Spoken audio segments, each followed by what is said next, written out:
Praise the Lord. Sekali lagi saya nggak akan jemu-jemu mengatakan, don't worry ya kalau kita punya problema, lumrah, normal-normal hidup orang. Asal Tuhan yang ada di dalamnya. Dan ini janji Tuhan hari ini sebagai rema judul daripada khotbah saya. Tuhan sumber kelepasan kita, really He is our deliverer. Tuhanlah yang melepaskan kita.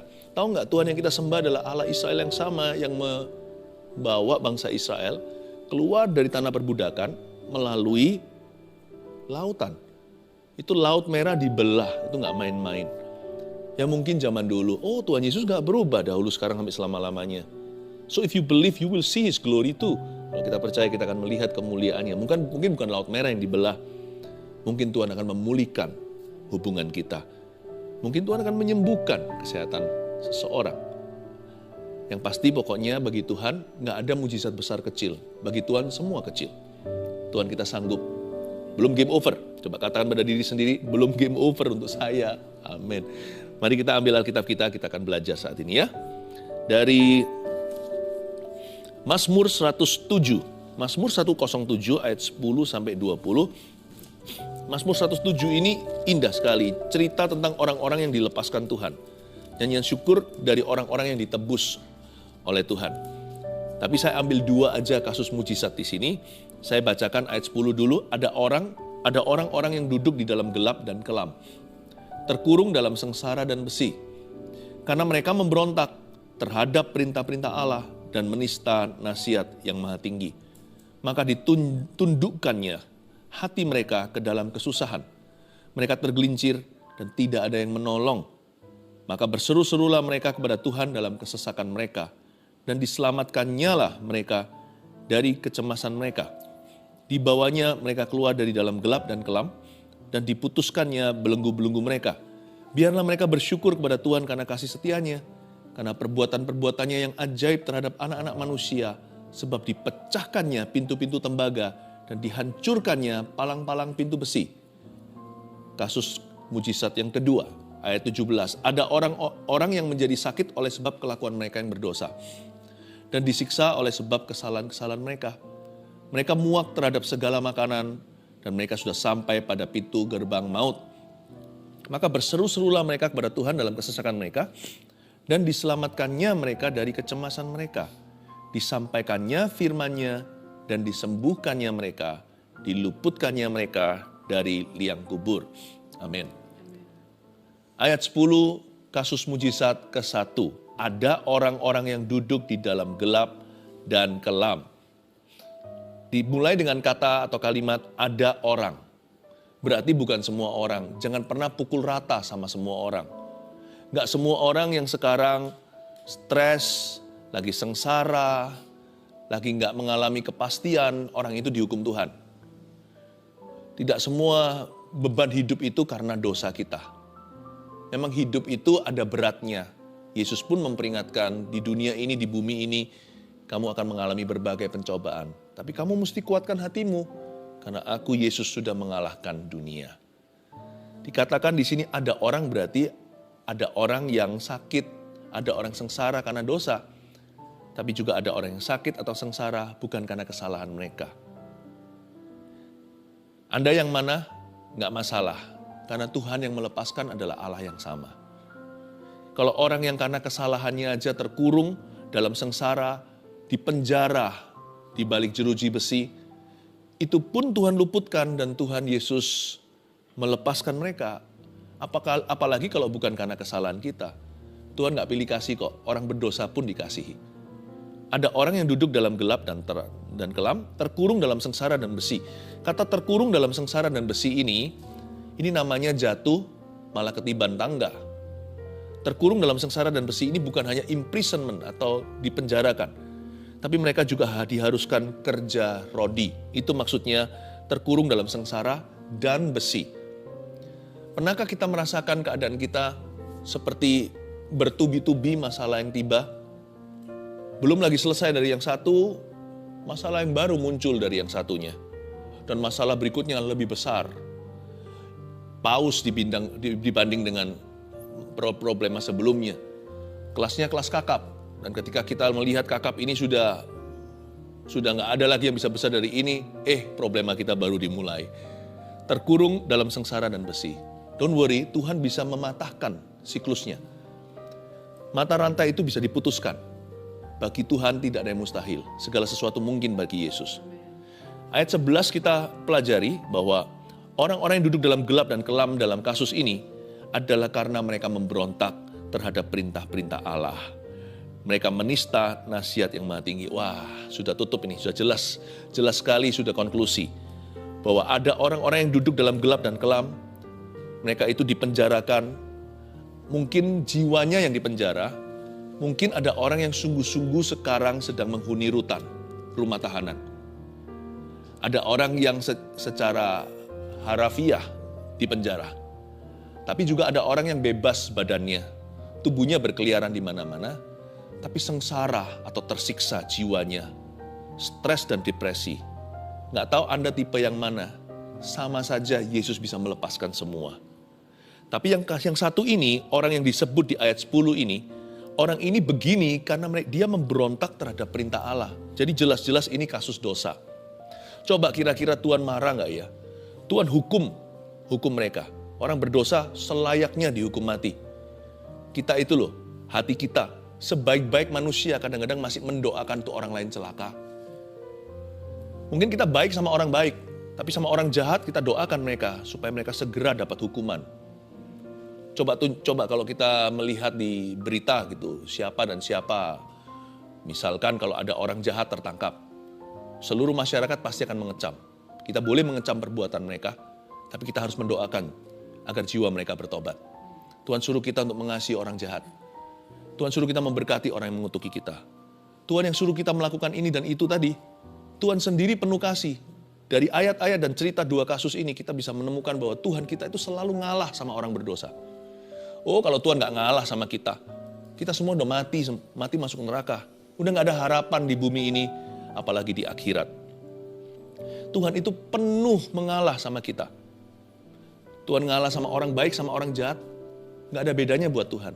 Setiap manusia itu sebenarnya jahat. Yang ada hanyalah orang yang lebih jahat, orang yang kurang jahat. Gak ada orang baik di dunia ini, gak ada. Semua orang berdosa sama warnanya. Kalau Tuhan bisa ngalah sama yang jahat sekali, Tuhan juga bisa mengalah sama kita. Dan kalau kita merasa kasih Tuhan gak mungkin bisa mengampuni, Anda salah. Tidak ada orang yang bisa cukup jahat sehingga Tuhan tidak bisa ampuni dia, asal orang itu mau bertobat. Mari kita pelajari sekarang ayat 11 nggak pakai kata-kata yang tanggung karena mereka memberontak. Mereka tidak hanya berdosa, mereka membangkang. Memberontak itu berarti sengaja, berarti mencobai Allah. Ini pun dilepaskan sama Tuhan Yesus. Bayangkan, jangan sampai Anda berkecil hati merasa tidak punya pengharapan. Jangan ada satupun di antara kita merasa tertolak, Tuhan pasti marah dan murka. Jangan gampang-gampang tuduh Tuhan, Tuhan nggak bisa mengampuni dan memulihkan kita. Ayat 12, maka ditundukkannya hati mereka ke dalam kesusahan. Mereka tergelincir dan tidak ada yang menolong. Tuhan izinkan orang-orang yang memberontak ini sengsara sebentar. Karena bagi Tuhan ya, asal kita mau rendah hati aja gampang untuk Tuhan menolong kita. Musuh Tuhan atau musuh Tuhan yang utama dalam diri kita adalah kesombongan. Makanya ditundukkannya hati mereka ke dalam kesusahan. Ada orang tertentu kasih firman gak mempan.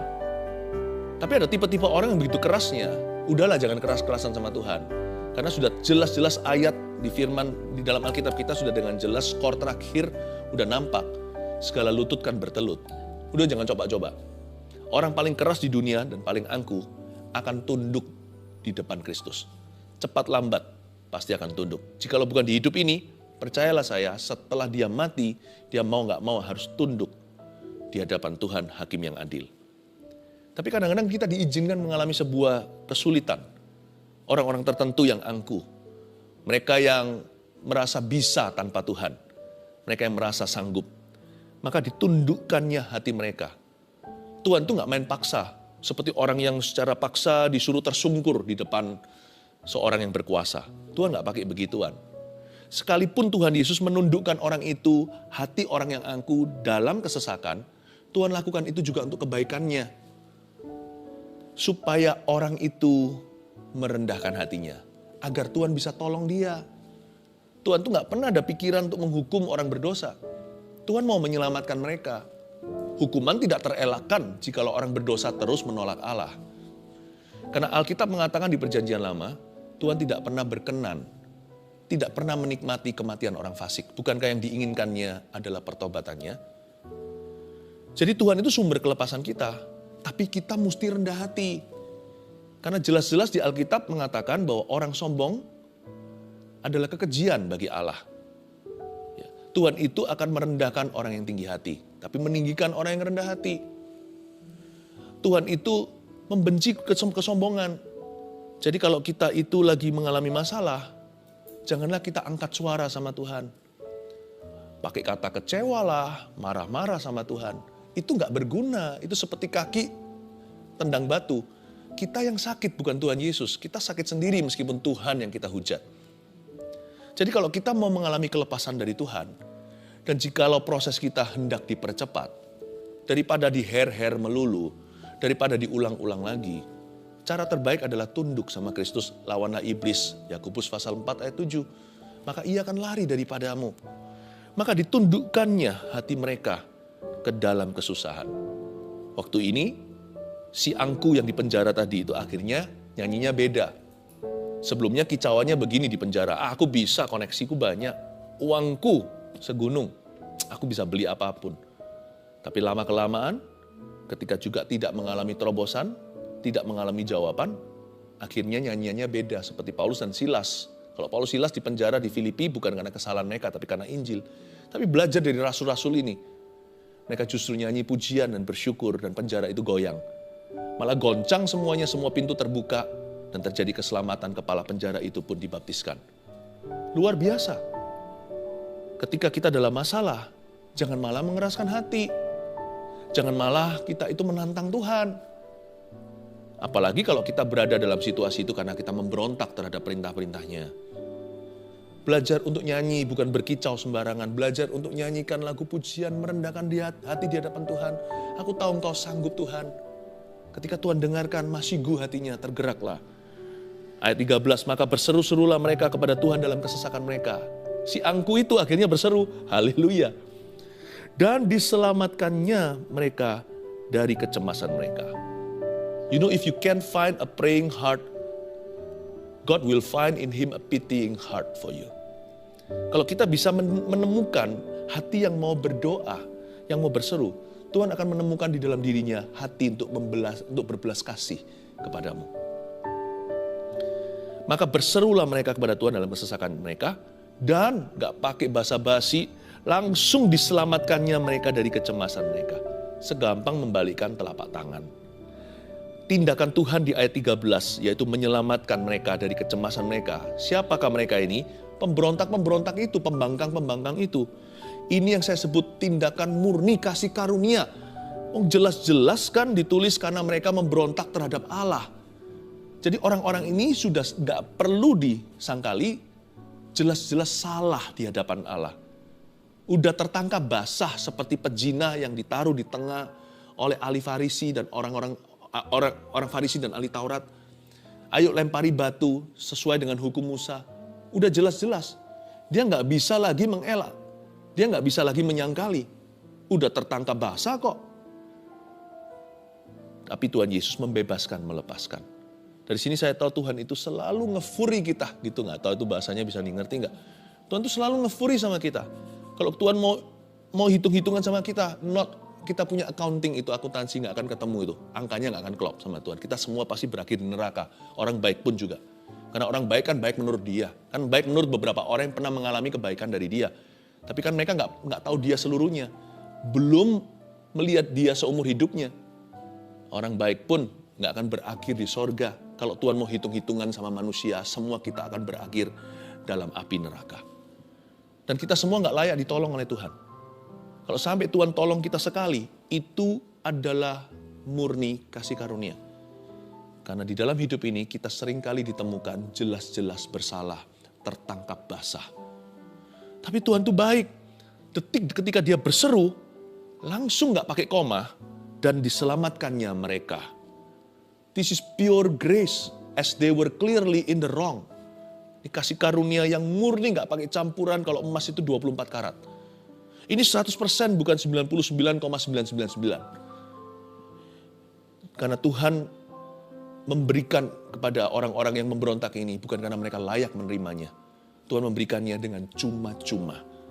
Ayat 14, dibawanya lah mereka keluar dari dalam gelap dan diputuskannya belenggu-belenggu mereka. So easy, dalam satu ayat aja seperti membalikkan telapak tangannya. Biarlah mereka bersyukur kepada Tuhan karena kasih setianya, karena perbuatan-perbuatannya yang ajaib terhadap anak-anak manusia, sebab dipecahkannya pintu-pintu tembaga dan dihancurkannya palang-palang pintu besi. Simple sih kalau saya baca dari ayat-ayat 14 tadi, bagi Tuhan tiada yang mustahil. It sounds so easy. Ya, semua besi, tembaga, ini semua kan logam-logam yang tidak bisa dipatahkan, tidak bisa dihancurkan. Sama Tuhan gitu aja dipecahkan. Pintu tembaga kok bisa pecah? Hanya Tuhan yang bisa membuat keping-keping musuh kita. Pintu tembaga itu paling bisa didobrak, terbuka, bengkok kali ya kalau sampai ada orang yang kuat seperti Hulk. Tapi kalau dipecahkan itu kan seperti beling. Piang, nggak mungkin itu. Kalau Anda baca semua ini mujizat ayat 16. Nggak mungkin pintu tembaga itu pecah. Paling pintu tembaga itu terdobrak, iya. Dihancurkannya palang-palang pintu besi, kata hancur di situ itu lebur. Mana bisa besi jadi debu begitu aja. Hanya Tuhan yang mampu. Ayat 16 jangan anggap hanyalah kelepasan. Itu kelepasan dengan cara yang ajaib. Ayat 17, ada orang yang menjadi sakit oleh sebab kelakuan mereka yang berdosa dan disiksa oleh sebab kesalahan mereka. Nah, di ayat 17 ini kata ada orang seperti tadi ayat 10, tidak semua orang berarti ya kan? Tapi khususnya di ayat 17 kata ada orang yang menjadi sakit ini, dalam bahasa aslinya itu lebih ke arah they are fools. Bukan hanya ada orang. Some who are fools. Ada orang-orang bodoh. Ternyata ada orang yang sakit bukan karena salah mereka.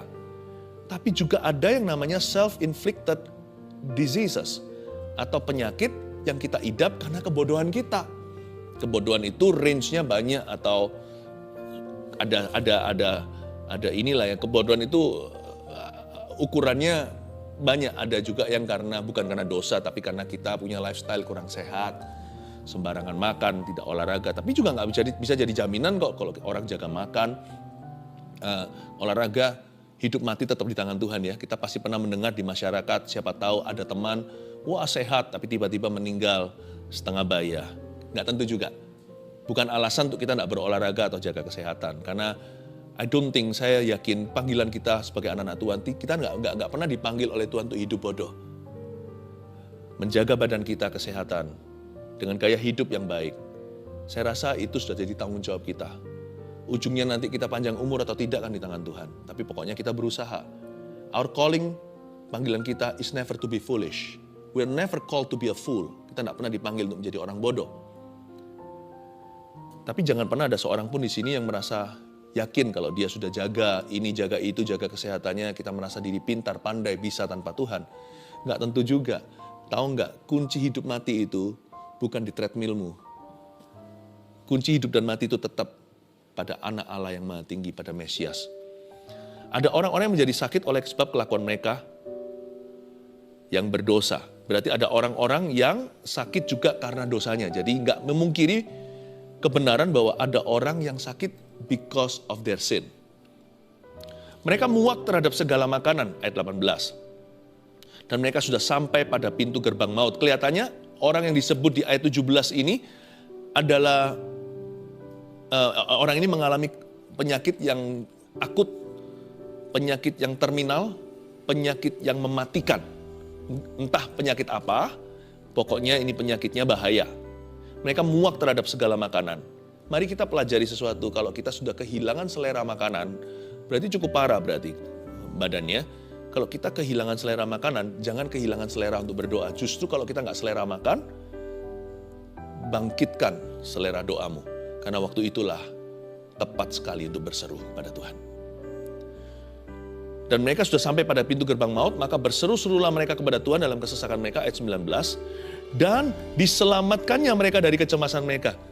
Gini ya, kalau orang berdosa diselamatkan, ya sudahlah ya, kita semua bisa bersimpatik karena kita semua orang berdosa. Tapi orang bodoh nih, pernahkah kita melihat orang bodoh? Jangan-jangan kita sendiri yang begitu. Orang bodoh-bodoh itu udah beritahu jangan ke situ, dia malah ke sana. Nantang gitu. Orang bodoh itu pernah nggak kita bicara sama orang itu yang nggak mungkin, nggak bisa lah. Kita mau ngomong apa aja percuma sama orang itu. Itu orang, kalau kita seringkali disebut bebal sama teman-teman. Itu orang bebal udah. Itu orang bebal. Ya. Ada orang yang kayak monster gitu. Saya waktu baca ini, kalau kita lupa diri, kalau kita juga kita lupa seperti kacang yang melupakan kulitnya, kita bisa menghakimi orang. Waktu saya baca ayat 19, ada sedikit protes di hati kecil saya. Ngapain saya Tuhan disembuhkan? Biar mati aja. Untungnya Tuhan tidak tegur saya kembali, saya cepat sadar diri. Kalau begitu ya berarti kamu harus mati juga dong. Ya, kita semua juga orang-orang berdosa sama. Tapi ada orang-orang tertentu yang menjengkelkan sekali. Kayaknya orang begitu ngapain hidup sih? Hanya memenuhi bumi. Ada orang tertentu ya, yang di masyarakat itu yang hanya merugikan kanan kiri. Kemana-mana membuat hati orang marah, jengkel sekali. Orangnya nggak masuk akal. Orang yang sama sekali nggak masuk akal. Mungkin yang bahasa Hokiannya apa nggak cengli gitu. Sama sekali orang yang just doesn't make sense. You don't doesn't make sense. Tapi kok bisa ya Tuhan tetap sembuhkan dia? Disembuhkan tuh. Diselamatkannya mereka dari kecemasan mereka. Berarti Tuhan itu memang super-super ngalah ya sama orang bodoh seperti kita. Disampaikannya firman-Nya dan disembuhkannya mereka. Diluputkannya mereka dari liang kubur. Cara Tuhan menyembuhkan itu gimana? Allah menyampaikan firman-Nya, baru menyembuhkan mereka. Firman di sini juga bicara tentang Yesus Kristus. He is the Word. Mau tahu kenapa Yesus datang ke dunia? Waktu lahir di palungan, bukan hanya untuk menebus dosa kita. Itu prioritas nomor 1.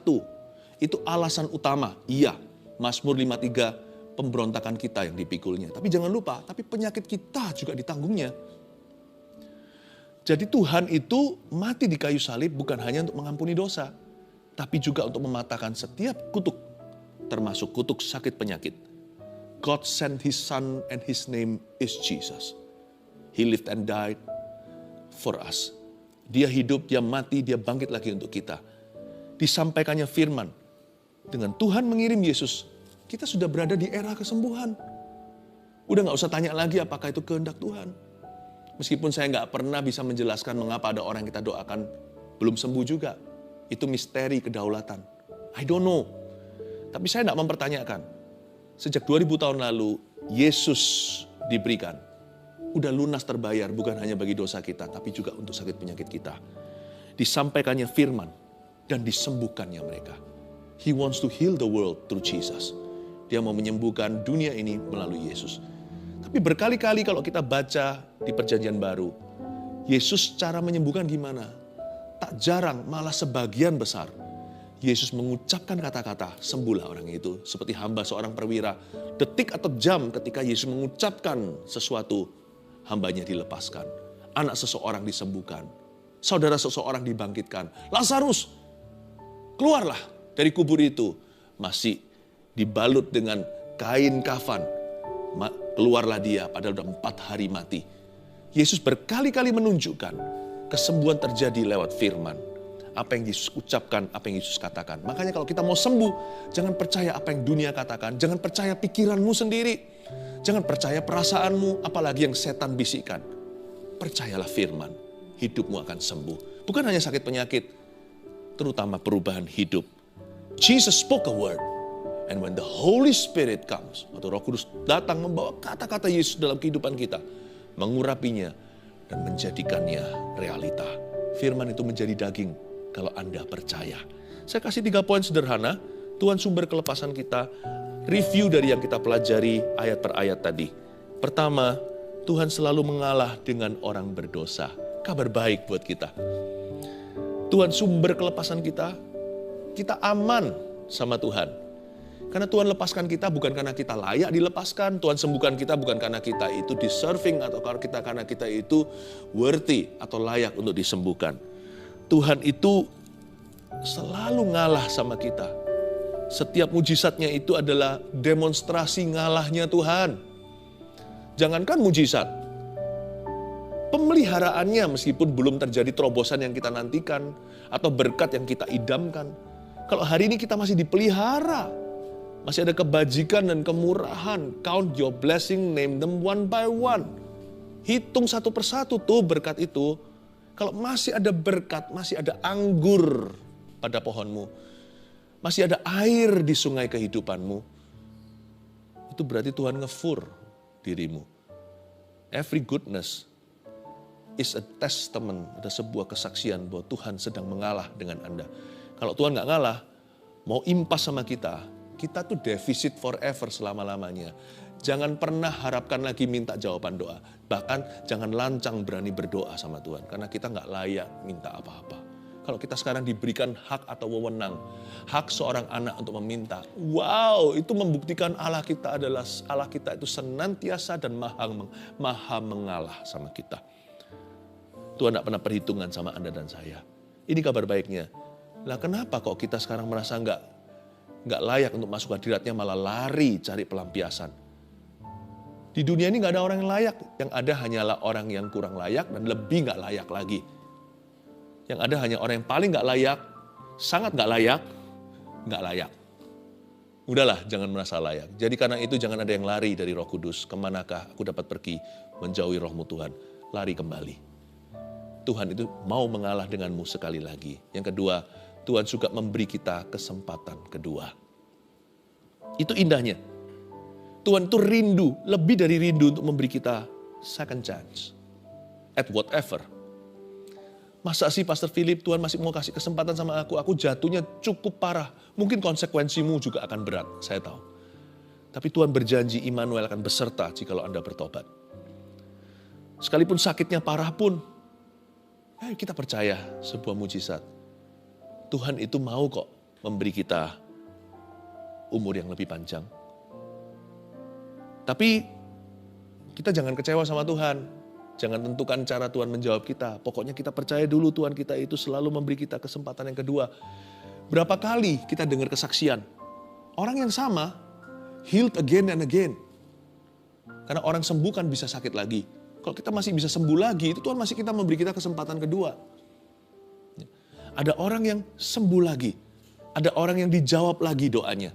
Ada orang yang dilepaskan lagi dari masalahnya. Kita punya ribuan masalah kan?